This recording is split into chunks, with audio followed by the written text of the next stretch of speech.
All right, you got 3 years, man. You're going to live them anyways. Devote those 3 years to setting the world up around you so that it's the best it could possibly be for you. As if you were taking care of yourself, as if you cared for yourself. Well, what would that look like? You know, let's say, just for the sake of argument, if you figured out where you were, that you could have what would be best for you.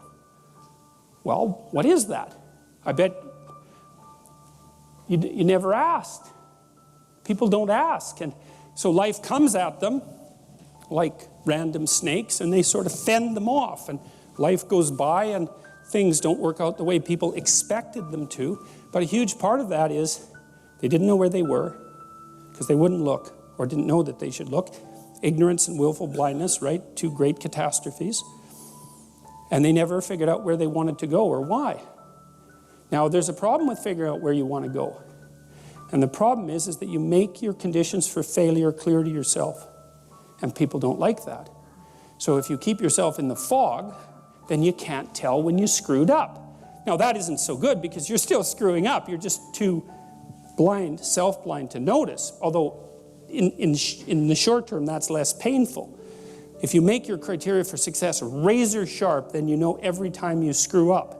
But that's great because then you could fix it. You could either repair the behavioral inadequacy or the conceptual inadequacy that you're using as a tool in that situation, or maybe you could adjust your damn plan. Either way, you can fix it. And so, okay, so you're living in one of these bloody things, and you might as well, it seems to me, you might as well make it the best one you could live in because you don't have anything better to do.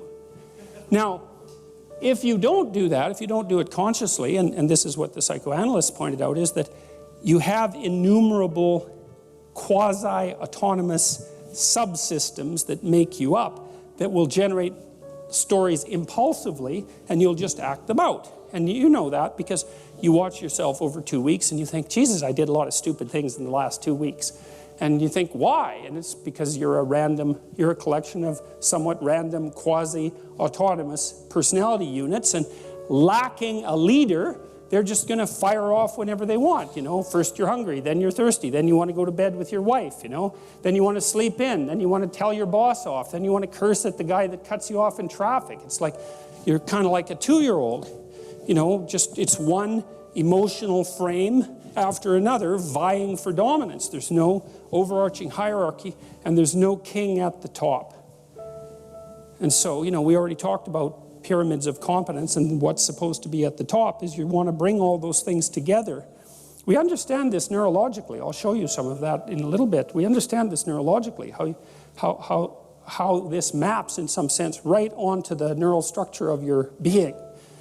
You want to put something in control, and the thing that you should put in control is the bloody thing that pays attention and learns, right? Everything else in the hierarchy should be subordinate to the thing that pays attention and learns. And you could think, well, that's the message of the idea of logos. That's for sure, because logos is partly attention and partly communication. And you learn a lot by communicating with others. Okay, so you need to know where you are. Just like your GPS, which is about the closest thing we have to an intelligent cybernetic system. Those GPSs in your cars, those bloody things are pretty smart because they know where you are, they know where you're going, and if you go off course, they recalculate your route. It's like those things are damn near alive. That's so close to intelligence. And you can tell that because they act intelligently. They solve problems continually. So you need, and this is a cybernetic model, by the way, and cybernetic models were the models on which the GPS systems were based, so it's not accidental.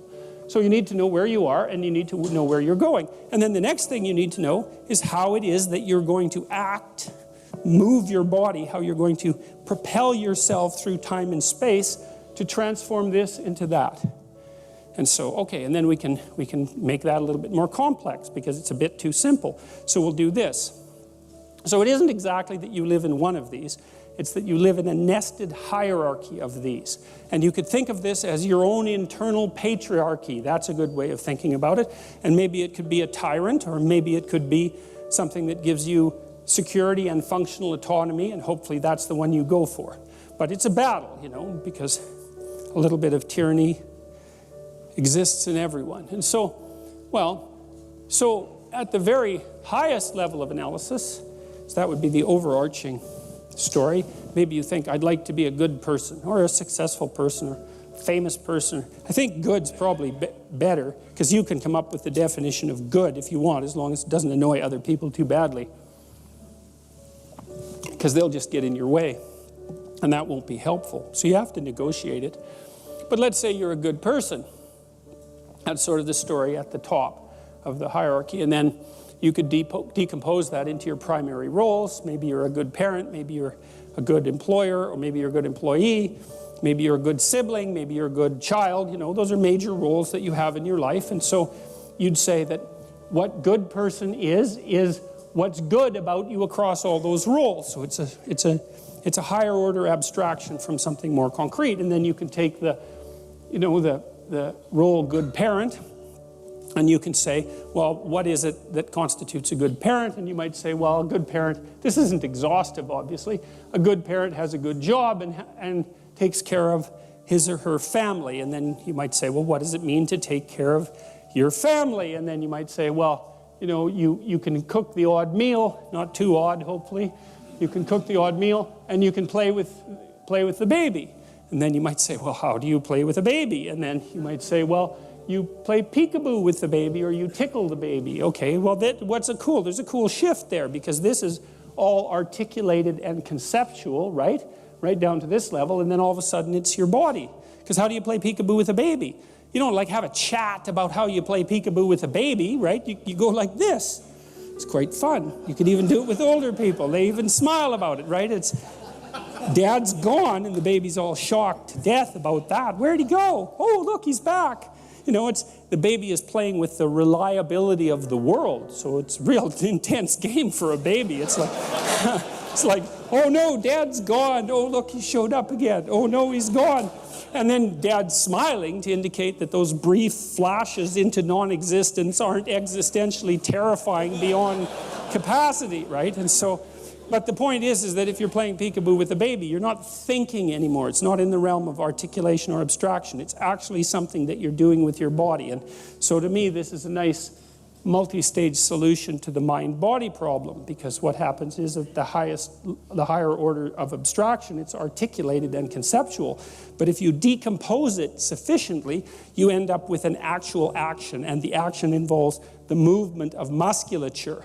It's not something conceptual. And one of the things that's really cool about this hierarchy is that it has educational lessons. So one of the things you want to do if you're trying to teach someone something, even yourself, is you want to specify the thing that needs to be doing at the highest resolution possible level.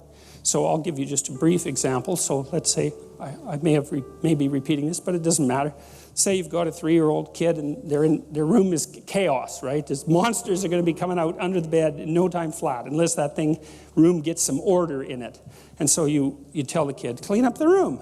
You know, it's a mess. And you leave and you come back, and the kid's like throwing Legos everywhere. They're not cleaning up. And then you think, that's a bad kid. That's a bad theory, because you're going right from here to here.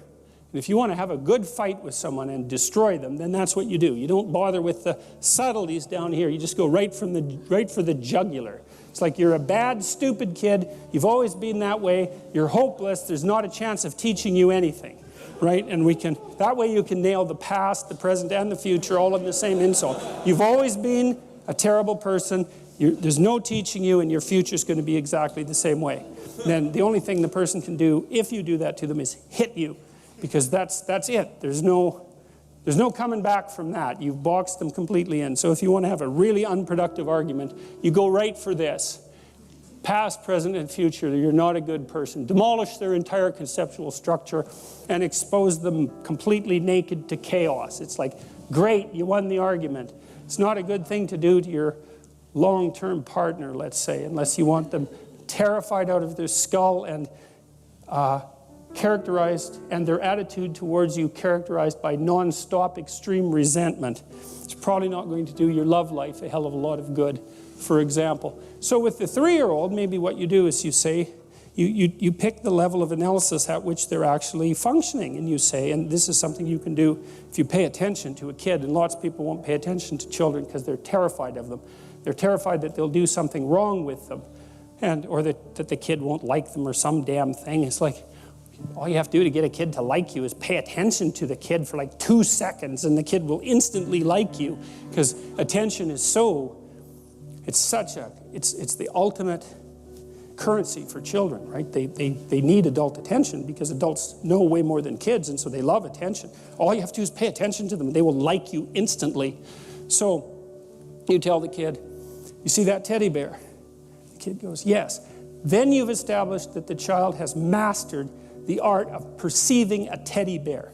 Because they can say, yes, it's a complicated thing, man. It's like a 6-month-old isn't going to do that.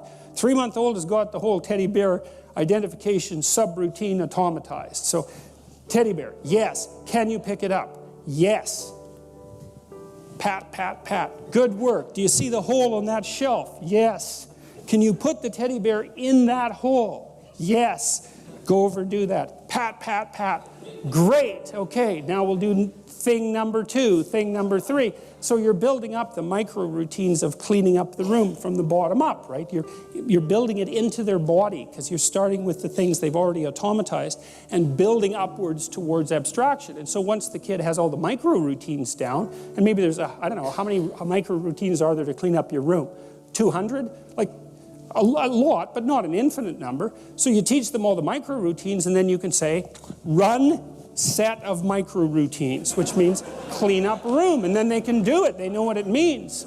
So, but you do the building from the bottom up. And lots of times when you're arguing with someone that you live with and hypothetically love, although those two things are hard to get together in the same relationship, what you want to do is assume stupidity before you assume total malevolence. That's a good rule of thumb for establishing peace. So maybe if your partner won't do something, well, maybe there's something going on up here, but you might want to assume to begin with that they actually just don't know how to do it, and you need to decompose it. So maybe there's a way you want to be greeted when you come home, because you're going to come home every day probably, and maybe that's a 5-minute interaction or a 10-minute interaction, so that's an hour a week or 4 hours a month or 50 hours a year or 1 solid work week of coming home interactions, right? All you have to do is get 50 interactions like that right, and you've got your relationship sorted out. That's something that's really worth thinking about, because that's it. You just don't have that much time, right?